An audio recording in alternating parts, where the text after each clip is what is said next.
தூத்துக்குடி மாவட்டம் கோவில்பட்டி அருகே அதிகாலையில் நடைபயிற்சி மேற்கொண்டிருந்த விவசாயி மீது டிப்பர் லாரி மோதி உயிரிழந்த நிலையில் விபத்து தொடர்பான சிசிடிவி காட்சி வெளியாகியுள்ளது.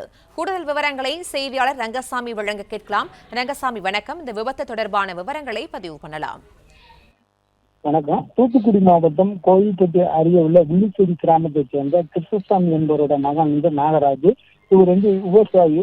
இவர் ஊருக்கு அதாவது ஊருக்கு ஒதுக்குப்புறம் உள்ள சாலையில தினமும் நடைப்பயிற்சி மேற்கொள்வதாக கூறப்படுகிறது. இந்நிலையில் இன்று காலையில் நடைப்பயிற்சி மேற்கொண்டு சென்று கொண்டிருந்த பொழுது அப்பொழுது டிப்பர் லாரி ஒன்று வில்லிச்சேரியில் கட்டிடம் கட்டுவதற்காக கருங்கல்களை இறக்கி விட்டுட்டு கைத்தாரை நோக்கி சென்று கொண்டிருந்த பொழுது சாலை ஓரத்தில் நடந்து கொண்டிருந்த முதியோர் மீது டிரைவருடைய கவனக்குறையினால நாகராஜ் என்பவர் மீது மோதியதில் நாகராஜ் கடுங்காயம் அடைந்தார். உடனடியாக அவரை கோவில்பட்டி தனியார் மருத்துவமனையில் சிகிச்சைக்கு சேர்க்கப்பட்டாங்க. ஆனா அவர் சிகிச்சை பலன் அளிக்காமல் உயிரிழந்தார். இது குறித்து காய்த்தார் போலீசார் வழக்கு பதிவு செய்து விசாரணை செய்து லாரி டிரைவர் சங்கரிடம் விசாரணை நடத்தி வருகின்றனர். இதற்கிடையில் நடைபயிற்சி மேற்கொண்ட விவசாயி மீது டிப்பர் லாரி மோதி விபத்து ஏற்படுத்திய சிசிடிவி காட்சிகளிலிருந்து வெளியாகி தற்போது பரபரப்பை ஏற்படுத்தி வருகிறது.